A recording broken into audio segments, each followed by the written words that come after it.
அடியார்களே, 2 வருடத்திற்கு முன்பாக எங்களது அண்ணன் தனக்கோட்டை சாமி சுந்தரம் அவருடைய மனைவி கமலாம்பாள் அவர்கள் ஈசனடி சேர்ந்தார்கள். அவர்களுடைய கண்களை தானமாக அளித்தோம். அதனால் 4 பேருக்கு பார்வை கிடைத்தது. இன்று எனது அண்ணன் தனக்கோட்டை என்கின்ற சாமி சுந்தரம் ஈசனடி சேர்ந்தார்.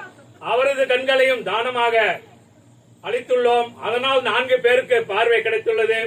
3 வருடத்திற்கு முன்பாக எங்களது இன்னொரு பெரியப்பா மகன் பாலசுந்தரம் அவர்கள், இவருடைய தம்பி அவர்கள் ஈசனடி சேர்ந்தார். அவரது கண்களையும் தானமாக அளித்தோம். அவரது பார்வையால் 4 பேருக்கு பார்வை கிடைத்தது. ஆகவே தயவு செய்து சொல்கின்றேன், யாராவது அவரவர் குடும்பத்தில் முக்தி அடைந்தால் அவரது கண்களை தானமாக அழியுங்கள். எங்கள் குடும்பத்தில் யார் இறந்தாலும் நாங்கள் கண்தானம் செய்வதாக ஒரு உறுதிமொழி எடுத்து அதை சிறப்பாக செய்து வருகின்றோம். இதனால் உலகத்தில் உள்ள பார்வை இல்லாதவர்களுக்கு எத்தனையோ பேருக்கு பார்வை கிடைக்கும். இப்பொழுது கூட எனது அண்ணன் அவர்கள் பூத உடல் மட்டும்தான் இல்லையே தவிர அவருடைய பார்வை 4 பேருக்கு எங்கேயோ உலகத்தில் கிடைத்து எங்களுக்கெல்லாம் குலதெய்வமாக இருந்து ஆசீர்வாதம் செய்வார் என்று நாங்கள் நம்புகின்றோம். எல்லோரும் ஒரு அரை நிமிடம் எங்களது அண்ணன் தனக்கோட்டை என்கிற சாமி சுந்தரம் ஆன்மா சாந்தி அடைய பிரார்த்தனை செய்யுங்கள்.